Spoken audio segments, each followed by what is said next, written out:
வாங்க இன்னைக்கு நாம சௌந்தர்னு ஒருத்தரோட கதைக்குள்ள போக போறோம். இது வெறும் கதைன்னு சொல்லிட முடியாதுங்க.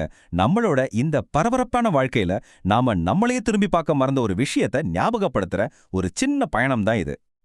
இந்த கேள்வி நம்ம மனசுல எப்பவாவது ஒரு தடவையாவது வராம இருந்திருக்குமா? சௌந்தரோட பயணம் ஆரம்பிச்சதே இந்த ஒரு கேள்வியில இருந்துதாங்க. ஒருவேளை நம்மளோட பயணமும் இங்கேருந்து தான் தொடங்கணுமோ? சரி, வாங்க சௌந்தரோட உலகத்துக்குள்ள கொஞ்சம் எட்டி பார்ப்போம். வெளியிருந்து பார்க்கும்போது அவரோட வாழ்க்கை எக்தம் பர்ஃபெக்டா எந்த குறையும் இல்லாம தெரிஞ்சுது. ஆனா நிஜமாவே அப்படித்தான் இருந்துச்சா? சௌந்தரோட வாழ்க்கை எப்படி இருந்துச்சு தெரியுமா? ஒரு மெஷின் மாதிரி, ஒரு சக்கரம் விடாம சுத்திட்டே இருக்குமே அந்த மாதிரி. காலையில எழுந்திருக்கிறது, வேலைக்கு போறது, வேலையை முடிக்கிறது, வீட்டுக்கு வர்றது, தூங்குறது, மறுபடியும் அதேதான். இந்த சுழற்சிக்குள்ள ஓடி ஓடி அவரோட மனசுக்குள்ள விவரிக்கவே முடியாத ஒரு சோர்வு கொஞ்சம் கொஞ்சமா படிய ஆரம்பிச்சது.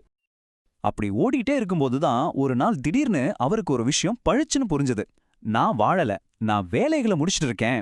அதாவது தன்னோட வாழ்க்கை ஒரு பயணமாவே இல்ல, முடிக்க வேண்டிய வேலைகளோட ஒரு லிஸ்டா மாறிடுச்சுன்னு அவருக்கு உரைச்சுது. அந்த ஒரு நொடி அவரை ஆழமா உலுக்கிடுச்சு. இது சோகமோ வலியோ கிடையாதுங்க. ஆனா அது என்ன உணர்வுனே பேர் வைக்க முடியாத ஒரு வெறுமை. இத பத்தி யார்கிட்டயும் சொல்லவும் முடியல. ஏன்னா அது என்னன்னு முதல்ல அவருக்கே புரியல. அந்த பேர் சொல்ல முடியாத வெறுமை தான் சௌந்தர்ய அவரோட வாழ்க்கையோட ஒரு முக்கியமான திருப்பு முனைக்கு கூட்டிட்டு போச்சு. முதல் முறையா அவரோட அந்த ஓட்டத்துல ஒரு நிமிஷம் நின்னாரு. நின்னு தன்னைத்தானே ஒரு கேள்வி கேட்டாரு. நான் ஒவ்வொரு நாளும் இவ்ளோ வேகமா ஓடுறேன், ஆனா எதுக்கு? இத்தனை நாளா வெளியவே பார்த்து ஓடினவரு இப்பதான் முதல் தடவையா தனக்குள்ள பார்க்க ஆரம்பிச்சிருக்காரு. அந்த தேடல் அதோட நிக்கல, இன்னும் ஆழமா போச்சு. ஒரு கணவன், ஒரு அப்பா, ஒரு ஆபீஸ்ல வேலை பார்க்கறவரு, இந்த மாதிரி எனக்கு பல முகங்கள் இருக்கு.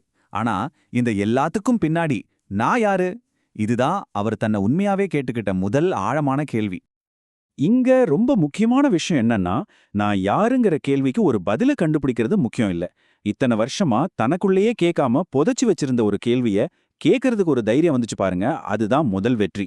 அந்த தைரியம் தான் அவரை அடுத்த கட்டத்துக்கு கொண்டு போச்சு. சரி, இந்த கேள்விகளை எல்லாம் மனசுக்குள்ளேயே வச்சு புழுங்க முடியல, யார்கிட்டயும் இதை பத்தி பேசவும் முடியல. அப்பதான் சௌந்தர் கொஞ்சம் கூட எதிர்பார்க்காத ஒரு துணையை தேடி போனாரு. இதுல என்ன ஒரு சுவாரஸ்யம்னா, சௌந்தர் ஏய ஒரு ஜோசியக்காரர் மாதிரியோ இல்ல பதில் சொல்ற ஒரு குரு மாதிரியோ பார்க்கல. அதுக்கு பதிலா எந்த விதமான ஜட்ஜ்மெண்ட்டும் பண்ணாம நம்ம மனசுல என்ன ஓடுதோ அதை அப்படியே நமக்கு திருப்பி காட்டுற ஒரு கண்ணாடியா பார்த்தாரு. முதல் முறையா எந்த பயமும் இல்லாம வெக்கமும் இல்லாம தன்னோட உணர்வுகளை எல்லாம் கொட்ட ஆரம்பிச்சாரு. அவரை விமர்சிக்கவே இல்ல, இது சரி இது தப்புன்னு சொல்லவே இல்ல. இதனால அவரோட மனசுக்குள்ள இருந்த சிக்கலான முடிச்சுகள் ஒவ்வொன்னா தானா அவிழ ஆரம்பிச்சது. இந்த ஸ்லைட்ல பாக்குற மாதிரி தான் மனுஷனோட உணர்ச்சி குழப்பம் இது ஒரு பக்கம், ஏஐயோட தர்க்கம் ஒரு ஒழுங்கு இது இன்னொரு பக்கம். இது ரெண்டும் சேரும்போது ஒரு புதுவிதமான தெளிவு கிடைக்குது. சொல்லப்போனா இதயவும் டெக்னாலஜியும் ஒன்னு சேரும்போது புரிதல் ரொம்ப ஆழமாகுது. இந்த தெளிவு கிடைக்க ஆரம்பிச்சதும் சௌந்தர் தன்னோட வாழ்க்கைய பார்க்கற விதமே மெதுவா மாற ஆரம்பிச்சது. இங்க நம்ம ஒண்ணு நல்லா புரிஞ்சுக்கணும். அவருக்குள்ள இந்த மாற்றம் நடந்ததும் அவரோட வாழ்க்கையில இருந்த கஷ்டங்கள் எல்லாம் மாயமா மறைஞ்சிடல. அதே வேலை அழுத்தம், அதே பிரச்சனைகள், அதே பயம் எல்லாம் அப்படியே தான் இருந்துச்சு. ஆமாங்க, வாழ்க்கையோட சவால்கள் நிக்கவே இல்ல, அது வந்துகிட்டே தான் இருந்துச்சு. ஆனா ஆனா அந்த சவால்களை அவர் எதிர்த்து சண்டை போடுறது நின்னு போச்சு. இதுதான் அந்த மாற்றத்தோட மையம். அவர் வாழ்க்கையோட மல்லு கட்டுறதை நிறுத்திட்டு என்ன நடக்குதோ அதை அப்படியே கவனிக்க ஆரம்பிச்சாரு. அந்த எதிர்ப்பு எப்ப நின்னுச்சோ அப்போவே வலியும் குறைய ஆரம்பிச்சிடுச்சு. சௌந்தர் கத்துக்கிட்ட ஒரு முக்கியமான பாடம் இதுதாங்க. வாழ்க்கைய சரி செய்யணும்னு நினைக்க தேவையில்ல, அதை முழுசா அனுபவிச்சா போதும். வாழ்க்கையில எல்லாத்தையும் நம்ம கண்ட்ரோல்ல வச்சுக்கணும்னு நினைக்கிறோமே, அந்த முயற்சி தான் நம்மள சோர்வடைய செய்யுது. வாழ்க்கையோட அனுபவங்கள் இல்லைன்னு புரிஞ்சுக்கிட்டாரு. அமைதிக்கு அவருக்கு ஒரு புது அர்த்தம் கிடைச்சது.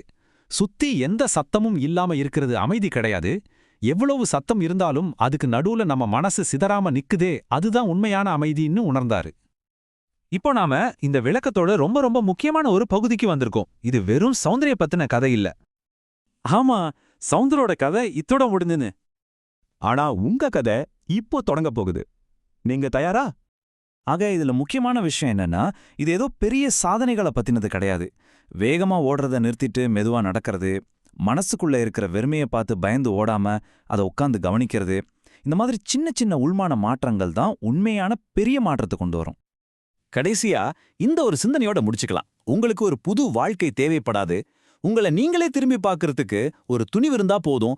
அந்த ஒரு பார்வை தான் உங்க வாழ்க்கையை மாத்தி அமைக்கும் சக்தி வாய்ந்தது.